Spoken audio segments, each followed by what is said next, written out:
नमस्कार. द भारती परमार शोमध्ये तुम्हा सगळ्यांचं पुन्हा एकदा मनापासून खूप खूप स्वागत करते. झलक अविस्मरणीय कलावंतांची हे सेगमेंट आपण बदललंय आणि झलक अविस्मरणीय व्यक्तिमत्वांची. तर यात काय आहे की कलाकार तर आपण कलाकारांशी नेहमी गप्पा मारतो, पण कलाकारांमध्ये सुद्धा असे काही वेगळे लोक आहेत की ज्यांनी त्यांच्या आयुष्यात आलेल्या अनेक वेगवेगळ्या प्रसंगांवर मात करून पुढची वाटचाल सुरू ठेवली आणि त्यात किती प्रगती केली. त्यासाठी आपण त्यांची मुलाखत घेणार आहोत आणि आजच्या आपल्या सेगमेंटमध्ये आपण भेटणार आहोत डबिंग आर्टिस्ट आणि अभिनेते राजन पाटकर यांना. चला तर त्यांच्याशी छान गप्पा मारूया आणि त्यांच्या प्रवासाबद्दल त्यांच्याकडनंच जाणून घेऊया. नमस्कार. नमस्कार. द भारती परमार शोमध्ये तुमचं मनापासून स्वागत करते. धन्यवाद. आपण एका स्पर्धेला भेटलो होतो मला वाटतं. हो, नाट्य दर्पण. कल्पना अनेक, कल्पना एक आविष्कार अनेक वगैरे. बरोबर बरोबर. कल्पना एक आविष्कार अनेक या नाटकात काम करताना मला तुमचा आवाज खूप आवडला होता. हो. त्यानंतर आपण ते मला वाटतं ते एकांकिका होती आणि ती नम्रात सुद्धा आली होती. आपण त्यानंतर बरेच वर्ष आपले भेट झाले नाही. आता मध्यंतरी मी कुणाशी तरी गप्पा मारताना राजीव जोशी हे लेखक जे आहेत, बरोबर, तेव्हा मला तुमच्याबद्दल कळलं आणि मला एकदम अरे असं कसं झालं, इतकं छान व्यक्ती होते आणि ठणठणीत होते आणि त्यांना असं काय झालं असं माझ्या डोक्यात एक प्रश्न आला. पण तत्पूर्वी तुमची सुरुवात लहानपणी म्हणजे शाळेमध्ये वगैरे की अजून काही आधी किंवा कशी काही झाली, म्हणजे नाटकात काम करायची सुरुवात कशी झाली? खरं असं होतं ना की मी शाळेमध्ये नाटकात वगैरे भाग घ्यायचो, म्हणजे गॅदरिंगमध्ये वगैरे वगैरे, पण नाटकात जावं किंवा नाटकात काहीतरी करावं अशी खूपशी इच्छा नव्हती. कारण मला बरेच छंद होते. छंद म्हणजे मी फिरायचो खूप. मी टेबल टेनिस खेळायचो. मी शाळेसाठी टेबल टेनिस खेळायचो, माझ्या क्लबसाठी खेळायचो. नंतर जे ओपन टुर्नामेंट्स असतात तिकडे मी टेबल टेनिस खेळायचो. ह्या सगळ्यामध्ये मी नाटकासाठी जास्त वेळ देत नव्हतो, म्हणजे देतच नव्हतं शाळेच्या नाटकं सोडली तर. नंतर जेव्हा कॉलेजला गेलो तेव्हा राजीव जोशी आणि अजित जोशी, त्यांचे भाऊ अजित एम जोशी, तो माझ्या वर्गात होता. अजित एम जोशी. तर शाळेत कॉलेजमध्ये गेल्यावरती अजित एम जोशीने मला सांगितलं की आम्ही एक संस्था काढली आहे रंगमंच मुंबई म्हणून, आणि आम्ही राज्य नाट्य स्पर्धेसाठी एक नाटक करतोय. तो मॉक प्ले होता. तर तो म्हणाला तू शाळेत नाटकं वगैरे करायचं असतो, आमच्याबरोबर करशील का नाटक? आणि त्याच्याबरोबर खूप मोठे मोठे कलाकार होते त्यावेळेला. विद्या पटवर्धन होती, उदय म्हैसकर डिरेक्शन करणार होता. तर मी म्हटलं ठीक आहे, हे पण करून बघूया, इतक्या गोष्टी केल्या तर. म्हणून मी त्याच्या रिहर्सल्सला जायला सुरुवात केली. तर पब्लिक नावाचं नाटक होतं आणि 15-20 जण होते. विद्या पटवर्धन काम करत होती, उदय म्हैसकर डिरेक्शन करत होता. माझी पहिलीच वेळ होती नाटक करायची, म्हणजे एवढ्या मोठ्या प्रमाणात. पण उदय म्हैसकर वगैरे जे सांगायचा त्यातनं जे शिकायला मिळालं किंवा त्याच्यामध्ये जरा गंमत वाटायला लागली ह्या सगळ्या गोष्टींमध्ये. आणि राज्य नाट्य स्पर्धेमध्ये आमचं रंगभवनला त्यावेळेला व्हायची. तर रंगभवनला आमचा प्रयोग झाला. प्रयोग चांगल्यापैकी ठीक झाला होता आणि लोकांनी ॲप्रिशिएट पण केला होता. त्यावेळेला खूप जणांनी ते प्रयोग बघितला होता. मग त्यांनी सांगितलं तुम्ही छबिलदासला हा प्रयोग का नाही करत? मग आम्ही छबिलदासला या नाटकाचे प्रयोग करायला सुरुवात केली. त्यावेळेला छबिलदासला पाहिजे जातीचे हे खूप मोठं नाटक चालू होतं आणि त्याच्या आठवड्यातनं आविष्कारचं स्वतःचं प्रोडक्शन असल्यामुळे आठवड्यातनं 2-3 प्रयोग व्हायचे. मग आम्हाला जे डेट्स मिळायचे त्या डेट्समध्ये आम्ही प्रयोग करायचो. पण तरी देखील आम्ही 19-20 प्रयोग त्या नाटकाचे केले आणि त्याचे खूप चांगले रिपोर्ट्स पेपरमध्ये पण आलेले होते. अशा प्रकारे मी नाटकात प्रवेश झाला माझा. नंतर मला असं वाटलं की ठीक आहे, उदय म्हैसकरने आम्हाला इतकं चांगलं मोल्ड केलं होतं किंवा तो इतक्या चांगल्या प्रकारे सांगत होता की म्हटलं हे पण एक ट्रायआउट करण्यासारखी जागा आहे, आपण काहीतरी करायला हरकत नाही याच्यात. आणि म्हणून मी नाटकात पुढे काय करायचं या विचारात करायला लागलो. तर त्याच वेळेला आयतेकर म्हणून नाट्यस्पर्धा असायच्या, एकांकिका स्पर्धा असायच्या आणि त्या बालगंधर्वला व्हायच्या. तर त्यांनी राजीव जोशीचंच एक नाटक होतं शंड बघे आणि त्याचा विषय खूप चांगला होता. ते पण मॉपलेस होता की आपण कसं आता फक्त बघतो आणि काही करत नाही, काही ॲक्सिडेंट झाला की मोबाईलने काहीतरी शूट करतो वगैरे, तसाच तोच विषय. तेव्हा ऑफकोर्स मोबाईल नव्हते, पण त्याच प्रकारच्या विषयाने घेऊन त्यांनी ते आपण कसे षंड आहोत आणि बघे आहोत फक्त ह्या विषयावरती त्यांनी लिहिलं होतं. उदय म्हैसकर असं त्या डिरेक्ट करत होता. उदय टिकेकर वगैरे होता त्याच्यामध्ये. तर आम्ही ती एकांकिका केली. 10-15 जण होतो आम्ही आणि ती एकांकिका पण खूप गाजली. म्हणजे त्याचे पण आम्ही 10-12 प्रयोग केले. तो प्रयोग करताना एक गमतीशीर प्रकार झाला. म्हणजे उदय म्हैसकरच्या बंगले होते, म्हणजे एक ड्यूक्स कॉलनी आहे गवंडीला, तिकडे त्याचा बंगला होता.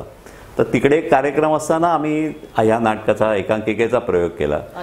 तेव्हा आम्ही बंगल्यातनं एंट्रीज घेतल्या होत्या. म्हणजे काही जण खिडकीत उभे होते, काही जण बाल्कनीत उभे होते आणि लोक इकडे तिकडे बघत होते. म्हणजे त्या नाटकाला सुयोग्य असं ते ठिकाण होतं, खरं वातावरण होतं. एकांकिका खूप आवडली लोकांना आणि असा तुमचा प्रवास चालू झाला. तुम्ही मूळचे इंजिनियर आहात. मग तुम्ही जॉब वगैरे पण करत होता का? त्यावेळेला मी बाटली बॉय कंपनीमध्ये काम करत होतो. असं झालं, मी तुम्हाला सांगितलं बऱ्याच ॲक्टिव्हिटीज करायचो. जसं टेबल टेनिस खेळायचो किंवा मला हायकिंगची आवड होती. मी बरंच फिरायला जायचो कुठेतरी. मला फिरतीचा जॉब होता. फिरतीचा म्हणजे मी प्रोजेक्ट इंजिनिअरिंगला होतो मार्केटिंगमध्ये. त्यामुळे मला खूप फिरायला लागायचं. त्यामुळे मी नाटकासाठी खूप कमिटमेंट्स देऊ शकत नव्हतो. त्यामुळे कुठच्याही व्यावसायिक नाटकासाठी किंवा ज्या कंटिन्युअस प्रयोग होणार आहेत अशा ठिकाणी मी नव्हतो जाऊ शकत. त्यामुळे ज्या शॉर्ट ड्युरेशनच्या ज्या कमिटमेंट्स असतात त्याच मी करत होतो. त्यामुळे मी बेसिकली कॉन्सन्ट्रेट केलं की स्पर्धांमध्ये किंवा राज्य नाट्य स्पर्धांमध्ये काम करणं हेच मी चालू ठेवलं. बाकी कुठे मी हातपाय मारले नाहीत थोडे. तुम्हाला स्पर्धांमध्ये अनेक बक्षिसं मिळाली आणि तुमचा आवाज एक स्पेशल क्वालिटी असलेला आहे. मी तुमची ओळख पण दिली डबिंग आर्टिस्ट म्हणून. तर डबिंग आर्टिस्ट म्हणून तुम्ही पहिली सुरुवात कशी झाली आणि कुठे केलं काही? त्यात असं झालं की सुहास कामत बरोबर मी एक नाटक करत होतो, अंजना आता सुखात नांदते म्हणून. ती छबिल्लासला आम्ही प्रयोग केला होता. त्या प्रयोगाला विमल जोशी आले होते. विमल जोशी म्हणजे आकाशवाणीला होत्या आणि त्या निवेदिता जोशीच्या आई. ते प्रयोग बघायला आल्या होत्या आणि त्यांना आवाजाची चांगली जाण होती. ते खूपशा ॲडव्हर्टायझिंग एजन्सीमध्ये काम करायच्या आणि तर त्यांनी मला बोलवून घेतलं आणि सांगितलं जर तुला वेळ आहे का आणि तू येऊ शकशील का माझ्या स्टुडिओमध्ये, तर एक ॲडव्हर्टाइजमेंट करायची, आपण करून बघू तुझ्या आवाजात. आणि मी तिकडे गेलो. ती माझी पहिली ॲडव्हर्टाइजमेंट. ती होती सुफलासाठी. आणि सुफला रंगमंच म्हणून एक कार्यक्रम होता. त्याची जी सुरुवात होती माझ्या ॲडव्हर्टाइजमेंट नाही व्हायची, आम्ही 2-3 जणांनी मिळून केली होती. आणि अशी ॲडव्हर्टायझिंग फील्डमध्ये माझी एंट्री अशा प्रकारे, म्हणजे नाटकाची जशी न कळत झाली ही पण न कळत झाली. ऑडिओच्या बाबतीत सांगायचं तर एक गोष्ट मला खूप प्रकर्षाने सांगावीशी वाटते. तर हे सगळं मी करत असताना ऑडिओच्या बाबतीत पुढे मी काय करायचो की गणपतीचे जे शो असायचे त्याचे ते मागे काहीतरी रंगसंगती किंवा काहीतरी त्यांना बॅकग्राऊंड व्हॉइस द्यायचो मी. नंदलाल लोहेकडे मी खूप आवाज दिलेला आहे त्याच्यामध्ये. तर हे सगळं चालू असताना दामलेंनी एक नाट्यदर्पण रजनीसाठी एक प्रयोग ठेवला. तो लाईट अँड साऊंड शो होता. म्हणजे काका मला वाचवा या कथेवरती स्टेजवरती कोणीच नाही. रवींद्रला हा प्रयोग झाला होता. स्टेजवरती कोणीच नाही, सगळे आवाज आणि लाईट्स ह्याच्या माध्यमातून हे नाट्य उभं केलं होतं. आणि त्याचं डिरेक्शन होतं ते पुरुषोत्तम दारव्हेकरांनी केलेलं होतं. आणि अरविंद देशपांडे सारखे दिग्गज लोक त्यात आवाज देणार होते. तर त्यासाठी मला बोलवलं गेलं. आणि मी आणि जयवंत वाडकर आम्ही हे दोघंच खूप ज्युनियर आर्टिस्ट होतो आणि बाकीचे सगळेजण दिग्गज होते. आणि तो रवींद्र नाट्य मंदिरमध्ये प्रयोग झाला आणि खूपच गाजला त्यावेळेला. नंतर तो आकाशवाणीवरती झाला. शनिवार वाड्यावरती पण 2-3दा दाखवला गेला असं मी ऐकलं, मी बघितलं नाही. पण त्यामुळे मला एक स्फूर्ती मिळाली किंवा मला एक किक मिळाली की मी पुढे जाऊ शकेन. त्याचं एक पाठबळ मिळालं मला पुढे जाण्यासाठी. पण तुम्ही नोकरी करत होतात का यावेळी सुद्धा? म्हणजे नोकरी करून ही सगळी कामं केली तुम्ही? आणि आम्हाला शनिवार रविवार रजा होती त्यावेळेला देखील. त्यामुळे शनिवार रविवार मला रिकामा वेळ मिळायचा. आणि दुसरी गोष्ट मला टुरिंगची नोकरी होती, म्हणजे बाहेर जायचो. त्यामुळे जर सकाळी मी जर कुठच्या फ्लाईटनी आलो किंवा ट्रेननी आलो तर दिवसभर मी ऑफिसला जाण्याची गरज असायचीच असं नाही. त्यामुळे तो वेळ मी ह्या कामासाठी वापरायचो. एक नाटकातल्या सगळ्या प्रकारात तुम्ही काम केलं, एकांकिका, स्पर्धा, व्यावसायिक म्हणा थोडंफार काही केलं आणि त्यानंतर डबिंगचं काम केलं. या सगळ्यात तुम्ही सगळ्या तारांबळीत बरोबर. किंवा तुम्ही खूप जास्त काही त्रास झाल्यामुळे तुम्हाला काही त्रास झाला का? नाही, ॲक्च्युली ह्याच्याबरोबर आणखीन एका गोष्टीत मी काम केलं. म्हणजे त्यावेळेला एका CD कंपनीने CD बनवत होते नाटकांच्या. आपण पण केली होती मला वाटतं होतं एक. तर त्या CD कंपनीसाठी शेमारू, बरोबर, त्यांच्यासाठी मी आमचं नाव बाबूराव आणि दुसरं म्हणजे खेळ थोडा वेळ वगैरे अशा काही नाटकं मी केली, ज्याच्यामध्ये पण खूप मोठ्या मोठ्या कलाकारांबरोबर मला, म्हणजे मी मोठा नसला तरी माझ्याबरोबर खूप मोठे कलाकारांनी काम केलं किंवा मला भाग्य मिळालं मोठ्या कलाकारांबरोबर काम करा. विजय चव्हाण असू दे किंवा चेतन दळवी असू दे, विजय गोखले असू दे, या सगळ्यांबरोबर मला काम करायची संधी मिळाली या सगळ्या. पण ह्या सगळ्याचा परिणाम माझ्या प्रकृतीवरती झाला असं नाही. खरं तर कलाकाराचं आयुष्य असं आहे की त्याला वेळेचं काही भान नसतं, खाण्यापिण्याचं काही त्याच्याकडं म्हणजे त्याचं लक्ष नसतं किंवा आपण वेळेवर कधीच काही करू शकत नाही.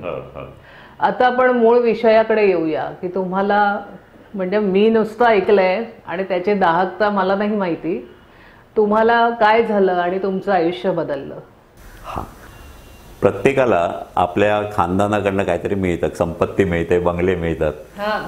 तसं मला पॉलिसिस्टिक किडनी मिळाली. असं आहे की पॉलिसिस्टिक किडनी हा एक अनुवंशिक प्रकार आहे, जो किडनी खराब असतात, जन्मताच असतात आणि त्याच्यामध्ये त्या उशिरा कळतात. तर माझ्या वडिलांना आणि माझ्या दोन्ही काकांना पॉलिसिस्टिक किडनीचा प्रॉब्लेम होता. कदाचित त्यांच्या आधीच्या पिढीला पण असेल, ते समजलं नव्हतं. तर ह्याच्यात असं असतं की किडनीला सिस्ट येतात, म्हणजे अशी जन्मताच छोट्या छोटे पुटकुळ्या असतात आणि वयोमानाप्रमाणे ते वाढायला लागतात. आणि त्या जशा वाढत जातात तशा किडनी फंक्शनिंग तुमचं कमी व्हायला लागतं. आणि किडनी हा इतका शरीरातला महत्त्वाचा अवयव आहे.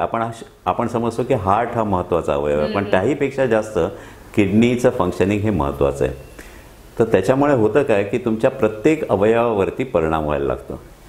आणि दुर्दैवाने मला पॉलिसिस्टिक किडनीज होत्या. आणि पॉलिसिस्टिक किडनीजचं एक वैशिष्ट्य असं आहे की जोपर्यंत तुम्ही शेवटच्या स्टेजला पोहोचत नाही तोपर्यंत तुम्हाला समजतच नाही की तुम्हाला पॉलिसिस्टिक किडनीज आहेत. आणि त्यातही महत्त्वाची गोष्ट म्हणजे पॉलिसिस्टिक किडनीज असलेल्या लोकांचं आयुष्य हे 52 ते 54 वर्ष असतं. काय म्हणता? हो, माझे वडील, माझे दोन्ही काका यांना 52-54 वर्षाचंच आयुष्य मिळालं. आणि त्यावेळेला तर किडनीच्या बाबतीत एवढा हे पण नव्हता झाला. आणखीन त्याच्यावरती काही विज्ञानाचे शोध पण लावले नव्हते, मेडिकली काही अभ्यास झाला नव्हता त्याच्यावरती खूप.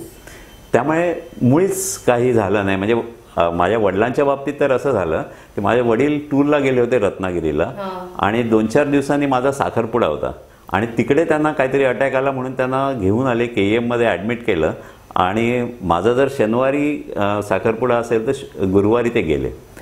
आणि हे कसं काय झालं हे शेवटपर्यंत आम्हाला पण कळलं नाही. नंतर मग डॉक्टर आचार्य म्हणून बाई होत्या, त्यांनी आम्हाला सांगितलं की त्यांना पॉलिसिस्टिक किडनी होत्या. मग आमच्या दुसऱ्या 2 काकांना तपासून घेण्यात आलं वगैरे वगैरे, पण त्यांना पण तोच आजार होता आणि ते पण 2-2 वर्षाच्या अंतराने ते पण गेले.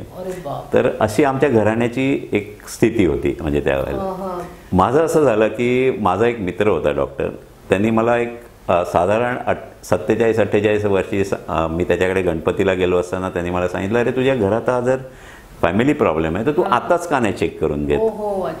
आणि म्हणून मी चेक करून घेतलं. हे साधारण आता किती वर्षापूर्वी झालंय?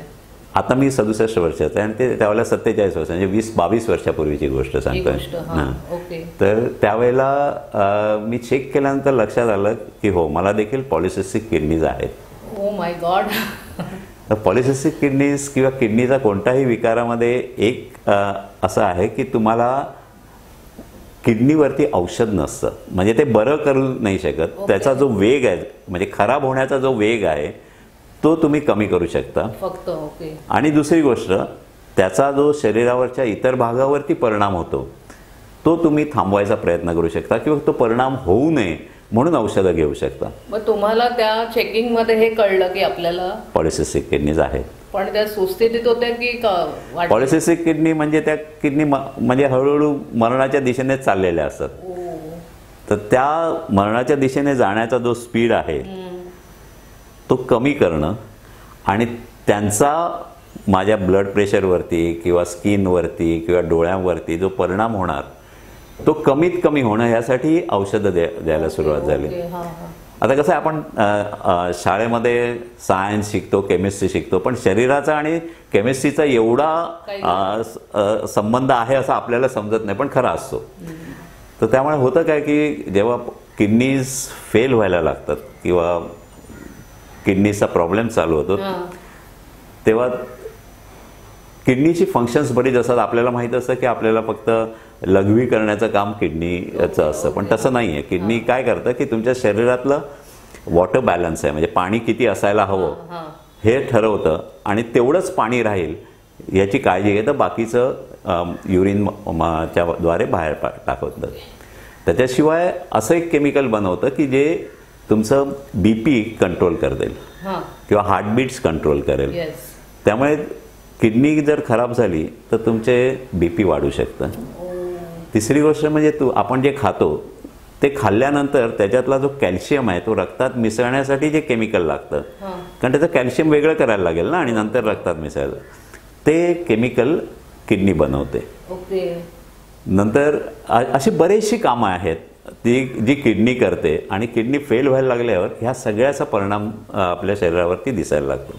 मग तुम्हाला त्याचे काही जाणवलेलं का की आता माझं हळूहळू किडनी? हो, त्यामध्ये बऱ्याच गोष्टी जाणवायला लागल्या. एक गोष्ट म्हणून सांगतो तुम्हाला की जेव्हा मला किडनी पॉलिसिस्टिक किडनीज आहेत हे माहिती पडलं तरी देखील मी काही डाएट किंवा त्यावेळेला डाएट खूप स्ट्रिक्ट होतो, त्यामुळे तो डाएट मी पाळत होतो. त्यावेळेला माझी स्वतःची कंपनी चालू होती, त्यामुळे मला खूप टुरिंग असायचं आणि महिन्यातले 15 ते 20 दिवस मी देशाबाहेर असायचो. एवढं ट्रॅव्हलिंग असायचं. पण हे सगळं करताना मी माझं डाएट सांभाळणं हे रेग्युलर करत होतो. दुसरी गोष्ट अशी होती की औषध नसल्यामुळे जी औषधं आहेत, म्हणजे BPचं औषध घ्या किंवा पोटॅशियम वाढू नये म्हणून औषध घ्या, फॉस्फरस वाढू नये म्हणून औषध घ्या, अशा प्रकारची औषध होती ज्याच्यामुळे माझ्या शरीरावरती त्या किडनीचा प्रॉब्लेम होऊ नये. हे सगळं चालू असताना माझा नाटकाशी संबंध जो होता तो तुटलेला नव्हता. नाटकात काम करणं किंवा डबिंग करणं वगैरे हे सगळं चालू होतं माझं. त्यात असं झालं की त्यावेळेला आम्ही एक नाटक करत होतो ज्याचं नाव होतं माझ्या मते मनात माझ्या म्हणून, आणि त्याचा आम्ही एक प्रयोग लावला होता यशवंतला. त्या प्रयोगाच्या वेळेला अजित भगत डिरेक्टर होता त्याचा, आणि आम्ही तो प्रयोग करत असताना मी सॉक्स बूट वगैरे घालून एकदम पॉश घालून काम करत होतो. प्रयोग संपला 3 तासाने आणि माझे मोजे पूर्ण भिजलेले होते आणि मला समजलं नाही असं का झालं, एवढा तर काय घाम आला नसणार किंवा काय. मी असं सहज म्हणून आपले सॉक्स काढले, नवीन घातले आणि नंतर घरी गेलो. दुसऱ्याच दिवशी मी एक TV साठी आम्ही एक सिरियल करत होतो, त्याचं शूटिंग होतं आणि ते बऱ्याच दिवसांनी होतं, म्हणजे 7-8 दिवसांनी शूटिंग होतं. तुझं माझं जमेना असं सिरियलचं नाव होतं. तर त्याच्या आधी एक 8 दिवस जेव्हा मी शूट केला होता तेव्हा मी मस्त परत कोटबीट घालून काम करत होतो. पण त्या दिवशी शूट करताना माझं वजन एवढं वाढलेलं होतं की तुम्हाला स्फोटच होईना. म्हणजे आधी 7 दिवसापूर्वी माझं 74 किलो वजन होतं, ते त्या दिवशी 86 किलो होतं. त्या दिवशी 86 किलो. तर मला काय माझा कोट जाईना, मग हातावर कोट घेऊन मी अख्खा एपिसोड केला त्याचा आणि म्हटलं हे काहीतरी जास्त दिसतं, कारण मला चालायला वगैरे पण त्रास व्हायला लागला. म्हणून मी डॉक्टरांकडे गेलो. डॉक्टरांना सांगितलं, डॉक्टरांनी मला बघितल्यावर सांगितलं अरे हे काय असं काय झालं तुझं. मग डॉक्टरांनी मला चेक केलं तेव्हा असं होतं की माझ्या किडनीज टोटली फेल झालेल्या, ज्याला end stage kidney disease ESKD म्हणतात, ती स्थिती होती माझी.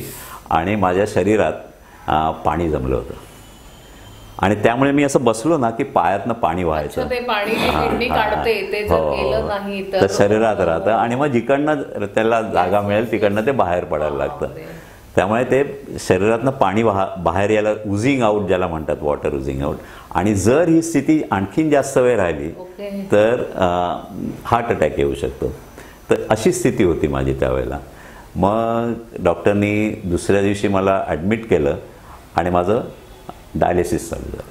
ओ गॉड, डायलिसिस सुरू झालं. ओके. तर त्या दिवसापासून कंटिन्युअस 5 दिवस माझं डायलिसिस केलं. माझं 5-6 किलो पाणी काढलं शरीरातलं. माझं 79-80 किलो वजन झालं त्यावेळेला. आणि नंतर मी घरी गेलो. म्हणजे तेव्हापासून डायलिसिस हे माझ्या जीवनाचा एक अविभाज्य भाग झाला. बापरे. डायलिसिस किती वर्ष चालू होतं? मी साधारण 108 डायलिसिस घेतले. आठवड्यातनं 3 दिवस 4-4 तास डायलिसिस चालायचं. आणि माझं ऑगस्टमध्ये डायलिसिस चालू झालं आणि दुसऱ्या वर्षाच्या मेपर्यंत डायलिसिस चालू होतं. पण राजनजी, किडनी मिळणं तसं सोपं काम नाही आहे. खरं. बरेच किओ असतात लोक. आणि घरी तुम्ही म्हणता काका नाही. हो, सगळ्यांना होतं. तुम्हाला किडनी कशी मिळाली? कसं झालं की माझं नशीब. एक पहिली गोष्ट काय झालं की मला डायलिसिस चालू झाल्यानंतर माझी लग्न झालेली बहीण आहे जी पुण्याला राहते. ती अधूनमधून मला भेटायला यायची. ह्या किडनी डायलिसिसच्या दरम्यान मला किडनीला इन्फेक्शन झालं आहे का, आणि त्यामुळे ती किडनी काढून टाकायला लागली. त्याचं एक खूप मोठं ऑपरेशन असतं.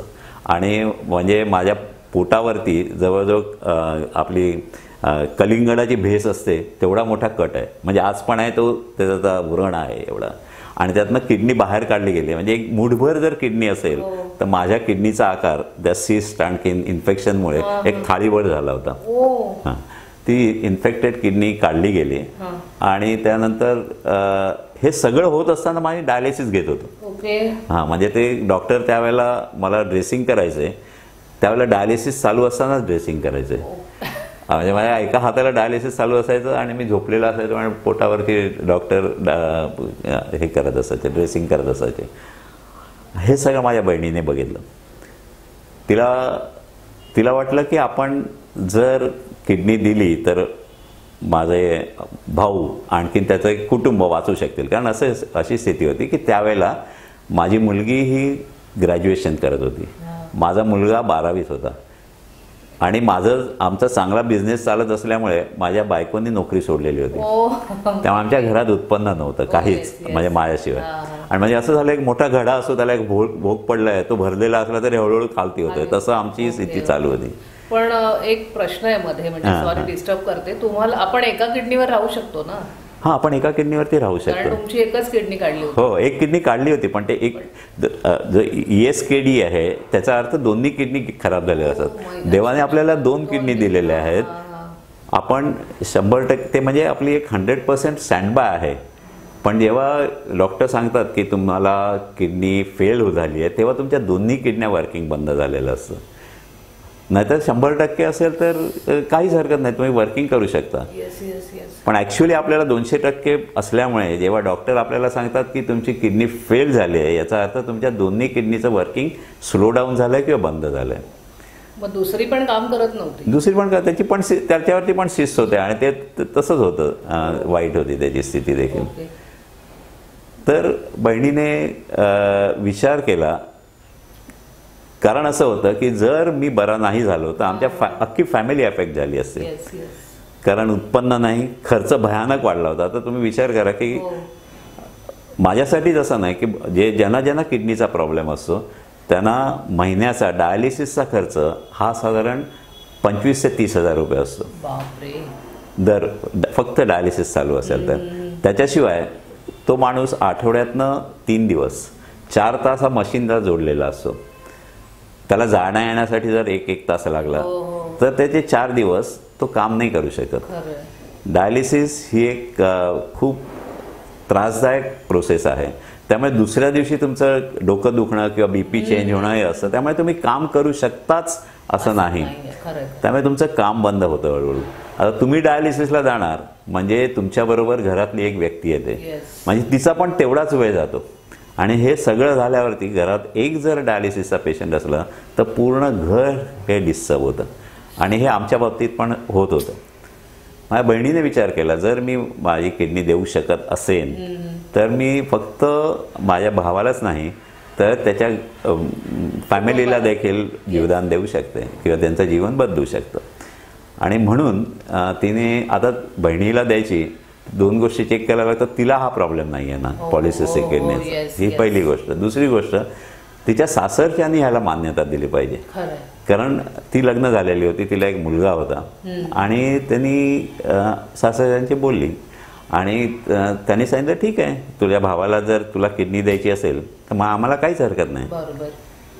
आता ह्याच्या पुढे पण एक नाट्यमय स्थिती आहे की तिने 1 जानेवारीला आम्हाला फोन केला आणि सांगितलं एक न्यू इयरचं गिफ्ट मी देऊ इच्छिते तुम्हाला. तर माझ्या बायकोने विचारलं काय काय देणार आहेस आता, आम्हाला काय देणार, म्हणजे आमचं काय राहिलं, काय द्यायचं. तर तिने सांगितलं की मी राजनला किडनी देऊ इच्छिते. बापरे, वाह, ग्रेट आहे. आणि त्या दिवसापासून मग बाकीच्या प्रोसेस चालू झाल्या किडनीच्या, म्हणजे किडनी देण्यासंबंधीच्या. हे साधारण कुठल्या इयरचं आहे? हे 2007ला ती बोलली तुम्हाला? जानेवारी. आणि 2007 नंतर प्रोसेस चालू झाली. मग त्याच्यात कसं असतं, बऱ्याच गोष्टी असतात की आपल्या कायद्याप्रमाणे तुम्ही कोणाची किडनी काढून अशी घेऊ शकत नाही. खरंय. तो माणूस पैशाचा आमिष देऊन देखील किडनी देत नाही आहे ना, ह्याचं डॉक्टर आणखी चेक करतात. डॉक्टरच नाही तर वकील. मग तुम्हाला बरीच ॲफिडेव्हिट असतात, कोर्टात जाऊन ॲफिडेव्हिट बनवायला लागतं. एक मेडिको लिगल सेल असतो प्रत्येक हॉस्पिटलमध्ये, तो चेक करतो की बाबा हे सगळं जे काय म्हणतायत ते बरोबर आहे की नाही. आणि त्यासाठी तुम्ही तुमचा डोनर आणि ह्याच्याशिवाय म्हणजे आता लग्न झालेले असेल तर फॅमिली, म्हणजे माझी बायको, तिचा नवरा, या सगळ्यांची वेगवेगळी मुलाखती घेतल्या जातात. इन कॅमेरा इंटरव्ह्यू होतो आणि त्या सगळ्यांचा एकत्र, म्हणजे पोलीस जशी चौकशी करतात तशी चौकशी होते या सगळ्या गोष्टीची. आणि त्यातनं डॉक्टरने ॲक्सेप्ट केलं की ठीक आहे, तुम्ही किडनी देऊ शकता. आता सॉरी, मगाशी मी 2007 म्हणालो, ते ही सगळी गोष्ट आहे ती 2009 सालची. मग आमच्या इतक्या सगळ्या चाचण्या झाल्या, कोर्टामध्ये पेपरवर्क झालं आणि आम्हाला ट्रान्सप्लांटची परमिशन मिळाली. यावेळेला देखील आमचं डायलिसिस चालू होतं बरं का, म्हणजे हे सगळं चालू म्हणजे आठवड्यातनं 3 दिवस 4 तास मी डायलिसिस करत होतोच, कारण त्याशिवाय तरुणोपाय नव्हता. आता कसं असतं, किडनी ट्रान्सप्लांट करायचं तर एकतर 2 ऑपरेशन थिएटर्स एका वेळेला तयार लागतात, कारण एका ऑपरेशन थिएटरमध्ये तुमच्या डोनरची किडनी काढली जाते आणि दुसऱ्या ऑपरेशन थिएटरमध्ये तुमच्या रेसिपियंटला ती लावली जाते. आणि हे सायमल्टेनियसली होतं जवळजवळ. हे सगळे ऑपरेशन, किडनी मिळणं आणि ऑपरेशन थिएटर बुक होणं, ह्याच्यासाठी आमचे 3-3.5 महिने गेले जवळजवळ. आणि हे सगळं डॉक्युमेंटेशन सगळं. आणि 7 मे 2009 रोजी माझं ट्रान्सप्लांटची डेट ठरली. त्या दिवशी लीलावतीमध्ये ट्रान्सप्लांट झालं आणि सक्सेसफुल झालं. म्हणजे जे काय त्यांनी सांगितलं त्याच्याप्रमाणे सगळं होत होतं. 4 दिवसात मी ICU मध्ये होतो, कारण ट्रान्सप्लांट झाल्यानंतर पहिले 7 दिवस पेशंट हा ICU मध्ये असतो. पण जो डोनर असतो तो जनरल वॉर्डमध्ये असतो, म्हणजे त्याला काय प्रॉब्लेम नसतो, तो फिट असतो, तसं मेडिकली तो फिट असतो. कारण तुम्ही म्हणाला तसं 50% म्हणजे एक किडनी चालू असली तरी देखील तुम्ही चांगल्या प्रकारे जगू शकता. तर त्यामुळे तिने एक किडनी दिल्यावरती देखील ती ठीक होती. मला फक्त एक किडनी एक्सेप्ट करायला पाहिजे माझ्या बॉडीने, त्यासाठी ICU मध्ये मी होतो. तर 3-4 दिवशी माझी बहीण ICU मध्ये आली. मी म्हटलं अगं काय ग, तू कशी आली तिकडे? तर ती म्हणाली काय नाही, मी घरी चालले. आणि 4थ्या दिवशी ती पुण्याला निघून गेली गाडीने. म्हणजे इतक्या त्यांची रिकव्हरी फास्ट होते जे डोनर्स असतात, कारण खरोखर एका किडनीवरती तुम्ही आरामात जाऊ. एक मला तरी पण तुम्हालाच इंटरप्ट करावंच वाटतं. Damn lucky you are. एक तर तुमच्या बहिणीचं मॅच झालं सगळं आणि तिने देण्याचे ते दाता झाली, ती खरंच ग्रेट आहे ती. त्याबद्दल तिला धन्यवाद देईन मी. तर अशी बहीण सगळ्यांना असावी. आणि त्यानंतर तुमची प्रोसेस सांगा पुन्हा एकदा. आणि मुख्य म्हणजे कसं आहे, तुम्ही म्हणालात ते बरोबर आहे, पण तिच्याबरोबरच तिच्या सासरच्यांचं देखील कौतुक करण्यासारखं त्यांनी अलाव केलं तिला द्यायला. कारण असं असतं ना की हल्ली बऱ्याच गोष्टी असतात की माझ्या सुनेची किंवा माझ्या बायकोची किडनी गेल्यावरती, एक किडनी कमी झाल्यावरती तिला काय होईल या विचारानेच परवानगी नाकारणारे कोणतरी असू शकतं, तर तसं झालं नाही माझ्या बाबतीमध्ये. त्या सगळ्यांना मी एकदा जाहीरपणे धन्यवाद देते. जेव्हा हे ट्रान्सप्लांट झालं, माझी बहीण गेली पुण्याला, त्यानंतर काही दिवस मी ICU मध्ये होतो. नंतर जनरल वॉर्डमध्ये गेलो. जनरल वॉर्डमधनं कसं असतं की ह्या सगळ्या पिरियडमध्ये तुमची जी औषधं असतात ना, ती तुम्हाला सूट होतात की नाही, आणि त्याच्याप्रमाणे तुम्हाला चेक करायची असतात. डॉक्टर्स चेक करतात की हे औषध चेंज केलं की तुमच्या शरीरात, कारण तुमच्या शरीरात एक फॉरेन बॉडी आलेली असते, आणि ती फॉरेन बॉडी आपल्या शरीराच्या गुणधर्माप्रमाणे शरीर फेकून द्यायचा प्रयत्न करतो. म्हणजे तुमच्या बोटात जर काटा गेला तर हळूहळू तो बाहेर यायला लागतो. ही जशी प्रोसेस आहे, तशीच किडनी तुमच्या शरीरात गेल्यानंतर ती फॉरेन बॉडी आहे आपल्या शरीरासाठी, त्यामुळे ती रिजेक्ट करण्याचा प्रयत्न करते. ते रिजेक्ट होऊ नये म्हणून तुमची इम्युन सिस्टीम आहे ही पूर्णतः न्यूट्रल केली, म्हणजे झिरो केली जाते. म्हणजे तुम्हाला कोणतीही रोग आहे तो पटकन होऊ शकतो, कारण तुम्हाला इम्युनिटी झिरो असते तुमची. आता हे सगळं असताना म्हणून इनिशियल स्टेजला तुम्हाला ICU मध्ये ठेवलं जातं. ICU मध्ये ठेवून तुम्हाला काही औषधं टेस्ट केली जातात की ही औषध तुम्हाला चालतं की नाही, ह्याचा तुमच्यावरती काय परिणाम होतो आहे, की तुम्हाला दिलेल्या किडनी बरोबर फंक्शन होते की नाही, तुम्हाला युरिन क्वांटिटीमध्ये बरोबर होते की नाही, तुमचं लिक्विड जितकं जातं आहे आणि युरिन किती होते ह्याचा मेळ बसतोय की नाही, नंतर तुमचं BP, कॅल्शियम, पोटॅशियम, फॉस्फरस या सगळ्याचं जे प्रमाण किडनी ठेवतं ते बरोबर ठेवतं की नाही, आणि त्याच्यानंतर तुम्हाला जनरल वॉर्डमध्ये नेलं जातं. मग जनरल वॉर्डमध्ये आल्यावरती तुमचं क्रिएटिनिन लो होतं आहे की नाही, कारण क्रिएटिनिन हा एक फॅक्टर आहे जो तुमचं किडनी वर्किंग दाखवतं. तर तो 1.4च्या आसपास असायला पाहिजे, 1.3, 1. तर त्याच्या आतमध्ये येत आहे की नाही, ते आल्यानंतर मग तुम्हाला डिस्चार्ज मिळतो आणि तुम्ही घरी जाऊ शकता. मग मला एक 3 आठवड्यांनी, म्हणजे ट्रान्सप्लांट झाल्यानंतर 3 आठवड्यांनी घरी जायची परमिशन मिळाली. म्हणजे सगळं आलबेल. हो, आता ठीक आहे, आता तुम्ही तुमची काळजी घ्यायची, आम्ही नाही घेणार, तुम्ही फक्त चेक करायला आमच्याकडे यायचं असं. बापरे, काय कशातनं गेला तुम्ही, माय गुडनेस, मी म्हणजे विचार पण नाही करू शकत. ओके, मग त्यानंतर आम्ही दर आठवड्याला आपलं डॉक्टरांकडे जायचो, कारण कसं होतं की हे औषधं आहेत ना, ती काही महिने ट्रायआउट केल्यानंतर डॉक्टर फिक्स करतात.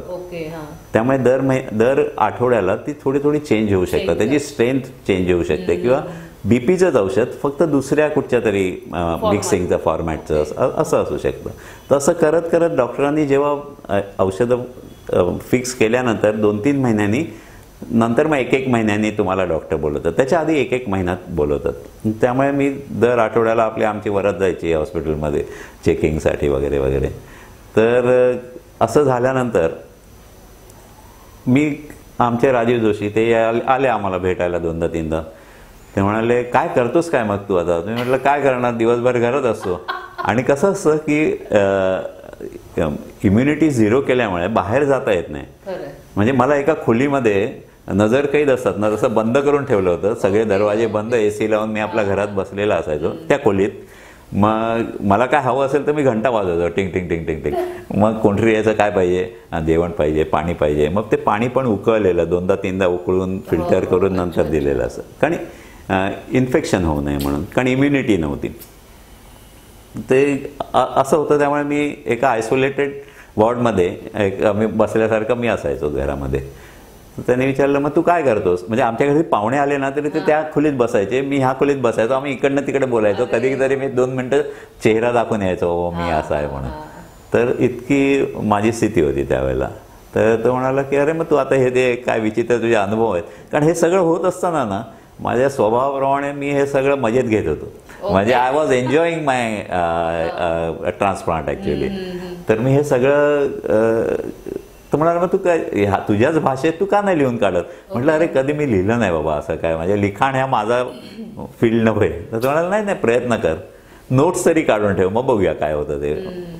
मग मी काय करायचो, आता दिवसभर तर झोप यायची नाही, मी 2-3 वह्या मागवल्या आणि नोट्स काढून घ्यायला सुरुवात केली. मी काय करायचो, पहिल्या दिवशी काय झालं, किंवा कसं माझं ट्रान्सप्लांट चालू झालं, किंवा कसं माझं डायलिसिस झालं वगैरे वगैरे, हे आणि डायलिसिसच्या वेळेला काय काय गमती जमती झाल्या वगैरे, असं मी लिहून ठेवायला सुरुवात केली. नंतर जेव्हा माझी औषधे बंद झाली आणि मला थोडीशी फिरायची आणि परवानगी दिली, तेव्हा मी शिवाजी पार्कपर्यंत जाऊन चक्कर बिक्कर मारून यायचो. आता तुम्ही म्हणालात की ही सगळे प्रोसेस तुम्ही गमती जमतीत घेत होतात, पण बाकी बाहेरचे सफर होत असतील, तुमची फॅमिलीतली लोक आणि सगळेच मित्र, की अरे आपला मित्र कुठे, हे सगळं होतच असतं. त्या सगळ्यामध्ये तुम्ही नोट्स काढायला सुरुवात केली. त्यानंतर म्हणजे सगळं झाल्यानंतर किंवा या मधल्या पिरियडमध्ये तुमचं काम चालू होतं का, की तुमचं काम कोणी दुसरं करत होतं, की सगळं थांबलेलं होतं? नाही, मी माझ्या ऑफिसचं काम खूप कमी करत होतो. म्हणजे मी फक्त गायडन्स करायचो किंवा मी फोनवरती काहीतरी सांगायचो, मित्रांची गप्पा मारायचो किंवा घरच्या कामकाजामध्ये मी खास काही लक्ष नव्हतं घालत. त्यावेळी पूर्ण मॅनेजमेंट ही माझ्या बायकोच्या हातात होती. जे काही करायचं ते माझी बायको करत होती. माझी मुलं म्हणजे खूपदा येऊन बसायची आणि माझ्यासमोर लॅपटॉपवरती, कारण त्यांना असं झालं होतं, कारण लोकांनी असा समज करून दिला होता किडनी म्हणजे स्वर्गाच्या मार्गाला लागला आता हा व्यक्ती. कारण खरोखर म्हणजे लोकांची स्थिती अशीच आहे की लोकांना वाटतं की किडनीचा विकार झाला म्हणजे आता तुम्ही मार्गाला लागलात तुमच्या. तर तसं नसतं खरं. म्हणजे हे आम्ही जनजागृती करण्याची खरोखर आवश्यकता आहे. पण किडनी विकार म्हणजे हा एंड नव्हे, हा कधी कधी स्टार्टिंग पॉईंट देखील असू शकतो नवीन आयुष्याचा, जो माझ्या गोष्टीत झाला.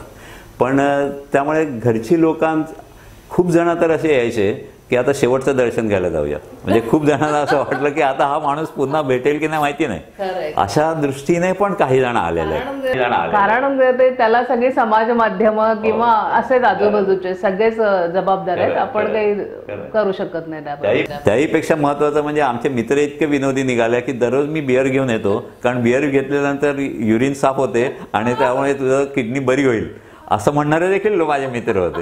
म्हणजे असे विचित्र विचित्र अनुभव मला आले आणि खूप विनोदी होते. त्यामुळे मी माझा लाईफ मजेदारी प्रमाणे घालवत होतो माझं जे. आता हे तुमचं जे सगळं सक्सेसफुल झालं ऑपरेशन आणि तुम्ही ठीक झालात, बाहेर थोडेसे फिरायला लागलात, त्यानंतर परत नाटकात काम केलं की नाही? केलं. 3 महिने किंवा 4 महिने झाले असेल तेव्हा अजितने सांगितलं तू घरीच बसलायस ना, काय करतोय तू. माझं प्रभादेवीलाच एका स्टुडिओमध्ये 14 एपिसोड्स करायचे आहेत मला आणि ऑडिओ आहे फक्त, म्हणजे तुला पाहिजे तसं कर. आणि आणखीन बरेच जण आहेत, म्हणजे सुप्रिया, विनोद वगैरे असे सगळे जण आहेत. त्यांच्याबरोबर मला एक कॅरेक्टर असं पाहिजे की ऑल 14 एपिसोड्स, म्हणजे श्रुतिका 14 होत्या, तर 14 श्रुतिकामध्ये तो व्यक्ती आहे, तसं तुला वाचायचं आहे. म्हटलं अरे मला कल्पना नाही की माझा आवाज इतका वेळ की कन्सिस्टंटली मी बोलू शकेन. शिवाय ते 2 दिवस चालणार होतं, त्या अर्ध्या तासाच्या 14 होत्या त्या. आणि मग तो म्हणाला ये रे बघूया, नाही झालं तर आपण दुसरं कोणतं घेऊ किंवा काही एपिसोड तू करते, काही दुसरा करतो किंवा मी काय ते रोल ऍडजस्ट करतो, असं म्हणून मी जायला सुरुवात केली. पण मी 2 दिवस 14 एपिसोड कंटिन्युएशन मध्ये आम्ही रेकॉर्ड केले. आणि मी सांगितलं जसं सुप्रिया, विनोद वगैरे मोठमोठे आर्टिस्ट होते माझ्याबरोबर, वेगवेगळ्या म्हणजे चांगल्या आवाजाचे, आणि ती खूप चांगली झाली आमची 14 पार्ट. आणि मग मला एक कॉन्फिडन्स आला की ठीक आहे, मी नाटकात या बाबतीत काहीतरी करू शकतो. ओके. तुम्ही स्वतः त्या गोष्टीतनं गेलात, म्हणजे ज्या ज्या गोष्टी तुमच्या लाईफमध्ये घडल्या त्या दुसऱ्यांना त्यांच्या लाईफमध्ये कशा मदतीला येतील यासाठी तुम्ही जे कार्य सुरू केलंय, समाजकार्य, नर्मदा किडनी फाउंडेशन, याबद्दल मला ऐकायला आवडेल. कसं आहे ना की मला जेव्हा किडनीचा त्रास चालू झाला आणि जेव्हा डायलिसिस चालू झालं किंवा ट्रान्सप्लांट झालं, तेव्हा समाजातल्या बऱ्याच लोकांनी मला मदत केली. आणि डायरेक्टली, इनडायरेक्टली, ऑफकोर्स नावं ठेवणारे पण खूप होते, पण मदत करणारे खूप जास्त होते. आणि समाजाने मला जे माझ्या दुखण्याच्या वेळेला दिलं ते मी समाजाला परत करावं असा माझा एक हेतू होता. आणि त्यावेळेला मी नर्मदा किडनी फाउंडेशन, म्हणजे डॉक्टर भरत शाह यांनी स्थापन केलेली ती एनजीओ आहे, तर त्यांच्याकडे मी माहितीसाठी जायचं, म्हणजे त्यांचं मेंबरशिप घेतली होती मी. म्हणजे तेच डॉक्टर तुमचे डॉक्टर होते? तेच डॉक्टर. आणि ते किडनीविषयी माहिती द्यायचे किंवा ट्रान्सप्लांट बद्दल सांगायचे किंवा त्यांचे असिस्टंट असले वेगवेगळे ऑफिस बेअरर्स होते, बरेच पुस्तकं होती त्यांच्याकडे, ती वाचायला मिळायची. मग मी रेग्युलर जायला लागलो किंवा त्यांच्या कॉन्टॅक्टमध्ये राहायला लागलो. आणि माझ्या काही कल्पना त्यांना आवडायला लागल्या. ओके. आणि राजीव जोशी माझ्या हाताशी होता. खास मित्र. खास मित्र. त्यामुळे आम्ही असं आणि मी नाटक करू शकतो याचा मला कॉन्फिडन्स आला होता. कारण मध्ये नंतर मी ह्या मधल्या 1-2 वर्षाच्या काळात मी काही राज्य नाट्य स्पर्धेत देखील भाग घेतला होता आणि मी काम पण केलं होतं आफ्टर ट्रान्स. तर मी त्यांना असंच राजीला विषय काढला की आपण की नाटक हे एक असं माध्यम आहे ज्याच्यातनं तुम्हाला तुमचा विषय चांगल्या प्रकारे लोकांपर्यंत पोहोचवता येतो. तर मी त्याला सांगितलं की आपण ह्याच्यावरती काही नाट्य करू शकतो का, किडनीवर. मग आम्ही दोघा जणांनी काही लेक्चर्स अटेंड केले डॉक्टरांची. मी त्याला माझी माहिती सांगितली आणि त्याच्यातनं त्याला पण काही कल्पना सुचल्या. त्यांनी एक स्किट लिहून काढलं आणि आम्ही डॉक्टरांना ते वाचून दाखवलं. डॉक्टरांना ते आवडलं आणि मग डॉक्टर म्हणाले आपण हे करूया. आणि दरवर्षी वर्ल्ड किडनी डे म्हणून एक दिवस असतो, सगळ्या जगभर केला जातो.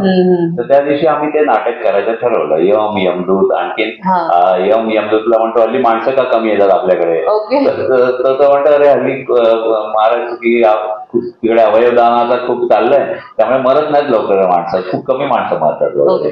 तर असं गमतीशीर होतं, थोडं खुसखुशीत नाटक होतं आणि ते आम्ही केलं. डॉक्टरांना खूप आवडलं. सगळ्या डॉक्टर्सना म्हणजे त्यावेळेला जितके तिकडे प्रेझेंट होते त्यांना सगळं खूप जणांना आवडलं.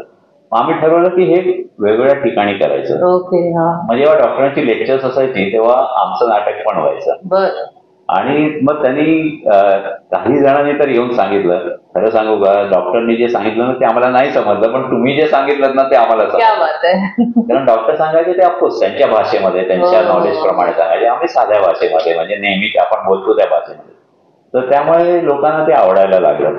आणखीन एक या नाटकाबद्दल एक खूप चांगली माझी आठवण आहे ती म्हणजे एक कोरेक म्हणून एक संस्था होती, म्हणजे जी जगभरात एक कॉन्फरन्स होती ज्याच्यामध्ये किडनीशी संबंधित असलेली कामं करणारे लोक आणि डॉक्टर्स सहभागी होते त्या कॉन्फरन्समध्ये.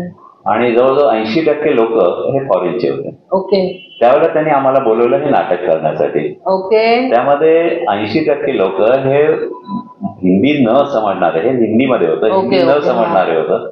डॉक्टरनी सिनॉप्सिस वाचून दाखवलं. नंतर आम्ही नाटक चालू केलं. ज्या ठिकाणी हसा आणि टाळ्याची अपेक्षा होती त्या ठिकाणी हसा आणि टाळ्या येत होते. असं ते नाटक झालं. नंतर सगळ्यांनी स्टँडिंग ओवेशन दिलं आणि नंतर येऊन खूप जण भेटली की आमच्या देशामध्ये आम्ही ही आम्हाला कॅसेट द्या, आम्ही दाखवणार आहोत सबटायटल सगळं. आणि अशी इतकं लोकांना ते आवडलं. त्यानंतर मग एक सिरियलच चालू झाली. दर वर्ल्ड किडनी डेला आम्ही एक एक एक एक एक एक नाटक करायला सुरुवात. माझ्या अंगावर काटा आला हे ऐकून. म्हणजे एक होतं ते एक व्यक्ती हे किडनीतले वेगवेगळे पात्र त्यांना कसे प्रसंग आले आणि कसा तो बाहेर पडला ह्याच्याविषयी सांगतो. आणि मी एकटा 35 मिनिटं स्टेजवरती असायचो आणि ते मी एकटा ते काम करायचो. आणि ते नाटक तर म्हणजे डॉक्टर आचार्य ज्यांनी माझ्या वडिलांना ट्रीट केलं होतं त्या तिकडे आल्या होत्या त्या बघायला. त्या म्हणाल्या अरे तुझ्यासारख्या व्यक्तीने ज्याच्या घराण्यात हा पिकेडी आहे त्यांनी हे करणं ही खूप मोठी गोष्ट आहे.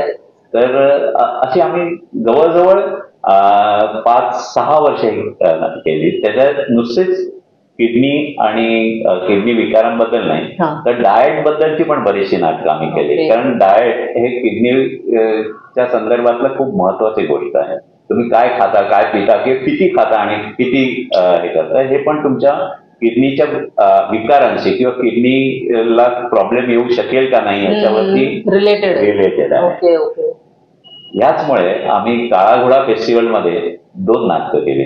1-2 वर्ष केली. म्हणजे ते दोन्ही जंक फूड वरती आणि एकदा डाएट वरती असे आम्ही तिकडे परफॉर्मन्स दिले. नर्मदा फाउंडेशन तर्फे तुम्ही नाटकं करत राहिलात. म्हणजे प्रबोधनात्मक लोकांना त्यातनं काहीतरी माहिती मिळेल. बरोबर. अजून काही केलं का? आणि असं केलं की डॉक्टरनी सांगितलं की ह्याचा खूप चांगला परिणाम होतोय. तर मी म्हटलं मी पेशंट्सना भेटायचो जेव्हा डॉक्टरांकडे मला दाखवायला जायचो किंवा असंच डॉक्टरांना भेटायला जायचो तेव्हा त्यावेळेला माझ्या असं लक्षात आलं की खूपशे पेशंट हे डॉक्टरांना प्रश्न विचारायला घाबरतात. आणि दुसरं म्हणजे डॉक्टरांना कमी वेळ असल्यामुळे ते त्यांच्या भाषेत सांगतात ज्या गोष्टी त्या पेशंट्सना कळत नाही, कारण ते बंपर जातात त्यांना बरेचसे. मग मी असा विचार केला की आपण डॉक्टरांच्या मुलाखती घेऊया प्रत्येक वेगवेगळ्या, आणि वेगवेगळ्या डॉक्टरांच्या मुलाखती घेतल्या. डायटिशियनची घेतली, डायलिसिस एक्सपर्टची घेतली, ह्या सगळ्यांची मुलाखत घेऊन एक पुस्तक छापलं. आणि ते पुस्तक नर्मदा किडनी फाउंडेशननीच प्रकाशित केलं, नवजीवन म्हणून. आणि ते म्हणजे आमच्या सगळ्या पेशंट्सकडे आहे ते पुस्तक. त्याच्यानंतर मी माझं आत्मकथन हे लिहून काढलं, जे मी मुद्दे काढतो ते जरा खुसखुशीत भाषेमध्ये आणि चांगल्या शब्दामध्ये, म्हणजे मला जेवढं चांगलं येईल तेवढ्या चांगल्या शब्दामध्ये तुमचे अनुभव, माझे अनुभव, ते अख्खं पुस्तक आलं आणि ते ग्रंथालयाने प्रकाशित केलं. आणि त्याला पण खूप चांगली मागणी होती आणि लोक अजूनही मला खूपदा लेटर्स येतात की हे पुस्तक आम्हाला आवडलं, ह्याच्यामुळे किडनीची माहिती मिळाली आणि मुख्य म्हणजे आम्हाला जगायची उमेद आली. म्हणजे ह्या सगळ्या प्रकरणातून बाहेर पडून देखील तुम्ही चांगलं आयुष्य जगू शकता हे आमच्या लक्षात आलं. आणि एक उमेद किंवा एक उमेद निर्माण झाली आमच्यामध्ये. अशी बरीच अजूनही पत्र येतात. थँक्यू. आणि ह्याच्यामध्ये नंतर असं झालं की आणखी काय करू शकतो असा विचार चालू झाला. तर आपण नाटकातले लोक, मी डॉक्टरांना सांगितलं की डॉक्टर आपण असं करूया की आपण नाट्य स्पर्धा घेऊया. की आपण ह्याच विषयावरती जर लोकांना सांगितलं नाटक तुम्ही लिहून आणा आणि सादर करा तर करतील. आपण प्रयत्न करायला तर काय हरकत आहे. म्हणून आम्ही स्किट कॉम्पिटिशन एक ह्याच विषयावरती, अवयवदान आणि किडनी केअर या विषयावरती घेतली आणि आम्हाला 25 एंट्री झाले. आणि 25 एंट्री झाले त्याच्यामध्ये आम्ही चांगले परीक्षक बोलवले, 2 स्टेजमध्ये स्पर्धा झाली, फायनल झाली आणि मला खूप चांगला प्रतिसाद मिळाला. फक्त असं झालं की आमच्याकडे एवढे लोक नव्हते की नाट्य स्पर्धा हँडल करू शकतो एवढा मोठा इव्हेंट. मग आम्ही ठरवलं थोडंसं आपण डायल्यूट करूया, आपण शॉर्ट फिल्म कॉम्पिटिशन करूया त्याची. प्रोजेक्ट आणल्यावर दाखवलं की झालं, सीट लावायला नको, लाइटिंग विटिंग हे सगळं करायची गरज नाही. मग आम्ही पुढच्या वर्षीपासून स्किट कॉम्पिटिशन ज्यावेळी शॉर्ट फिल्म कॉम्पिटिशन चालू केलं. आणि त्या वर्षी आम्हाला 32 शॉर्ट फिल्म कॉम्पिटिशन एंट्री झाल्या आणि त्या फक्त मुंबईतल्या नव्हत्या, ऑल ओव्हर इंडियाच्या होत्या. आणि फक्त स्टुडंट्सच्या किंवा असं नव्हतं, तर काही प्रोफेशनल्स आले होते, काही इन्स्टिट्यूट्स आल्या होत्या, काही डॉक्टर्सनी स्वतः बनवलेल्या फिल्म्स होत्या. अशा फिल्म्स यायला सुरुवात झाली. मग त्यामुळे आम्हाला ग्रुपिंग करायला लागलं, त्या स्टुडंटच्या वेगळ्या, प्रोफेशनल्सच्या वेगळ्या, नंतर 3 मिनिटाच्या वेगळ्या, 10 मिनिटाच्या वेगळ्या, असं करून आम्हाला, कारण एवढ्या सगळ्यांना जज करणं खूप कठीण व्हायला लागलं. मग आम्ही एक पहिल्यापासून विचार केला की आपण चांगले ह्याच फील्डमधले लोकांना बोलवायचं जज म्हणून आणि त्यांच्याकडनं जज करून द्यायच्या. आणि त्यांच्याबरोबर एक डॉक्टर असायचे की जे कथानकामध्ये जर काही चुकीचं माहिती जात असेल तर ती करेक्ट करायचे. आणि ह्या स्पर्धा घ्यायच्या आधी आम्ही प्रत्येक स्पर्धकाला पूर्ण माहिती द्यायचो, त्यांना जे जे पाहिजे ते बॅकअप द्यायचो, ते पेपर्स द्यायचो किंवा पुस्तकं त्यांना प्रोव्हाइड करायचो किंवा वेबसाईट त्यांना सांगायचो ह्याच्यामध्ये तुम्हाला तुमच्या योग्यतेची माहिती मिळेल म्हणून. त्याच्यावरनं त्या फिल्म्स बनायला लागल्या. नंतर ही कॉम्पिटिशन आता गेले 10 वर्ष चालले आणि त्याच्यामध्ये आम्हाला फॉरेनच्या पण एंट्री जायला सुरुवात झाली आणि कंटिन्युएशन मध्ये कमीत कमी 15 एंट्री झाल्या जेव्हा कोविडचा काळ होता तेव्हा, आणि जास्तीत जास्त 40 एंट्री झाल्या. हे कंटिन्युएशन मध्ये होत आहे आणि त्या सगळ्या आम्ही युट्यूब वरती टाकायला सुरुवात केली. आणि शेवटी आमचं कसं होतं की अवयवदानाचा प्रचार करणं किंवा किडनीची आपण काळजी कशी घ्यायची हे लोकांना सांगणं हाच आमचा उद्देश असल्यामुळे तो उद्देश या फिल्मच्या माध्यमातून खूप चांगल्या प्रकारे लोकांपर्यंत पोहोचायला लागला. वा वा वा. म्हणजे तुम्ही काम करत होतात, सगळं घर बघत होतात, ह्यापेक्षा सुद्धा आत्ता तुमचं काम खूप मोठं आणि वेगळं करताय तुम्ही. हो, काम वेगळं आहे, पण कसं होतं की याच्यात खूप मजा येते पहिली गोष्ट. आणि मी मगाशी म्हटलं तसं की आपण आपल्याला समाजाकडनं जे मिळतं एक समाज ऋण फेडणं हा जो भाग आहे तो मी माझ्या प्रकारे मी पूर्ण करायचा प्रयत्न करतो. आता ह्याच्यात कसं होतं की आम्ही लेक्चर्स पण देतो, आम्ही बऱ्याच पोलिसांना जाऊन लेक्चर दिलेली आहेत की त्यांच्या ते काय, कारण त्यांचं 24 तास काम चालतं, त्यांना त्रास होतो बराचसा, तर त्यांना तो होऊ नये किंवा खाण्यापिण्याच्या वेळा ते सांभाळून नाही शकत, मग त्यांना काय करता येईल ह्याच्या दृष्टीने आम्ही त्यांना लेक्चर दिले की त्यांनी त्यांच्या किडनीची काळजी कशी घ्यायची. तर आम्हाला जेव्हा लोकांकडनं पैसे मिळतात तेव्हा आम्ही काही मेडिकल एड ही पोलिसांना पण दिलेली आहे. तर त्यामुळे असं हे नर्मदा किडनी फाउंडेशनच्या माध्यमातून मी करायचा प्रयत्न करतो. आणि त्याच्या ह्या सगळ्याचा परिपाक असा झाला की डॉक्टरांनी मलाच अध्यक्ष बनवलं जातं, तू घे आणि तू काय पाहिजे ते कर. आणि मग आम्ही असं केलं की फक्त शॉर्ट फिल्म कॉम्पिटिशन नाही तर poster competition, slogan competition, poetry competition हे पण ऍड केलं. त्यामुळे फक्त फिल्मची माहिती किंवा फिल्म्स बनवण्याची आवड असलेलेच नाही, तर ज्यांना चित्र काढायची आवड आहे किंवा स्लोगन बनवायची किंवा कविता बनवायची आवड आहे ते पण ह्याच्यामध्ये भाग घ्यायला लागले. कारण जितके लोक जास्त सहभागी होतील तितका त्याचा प्रचार आणि प्रसार जास्त होईल असा आमचा विचार होता. क्या बात आहे, तुम्ही मला निशब्द करून टाकलं आज खरं तर.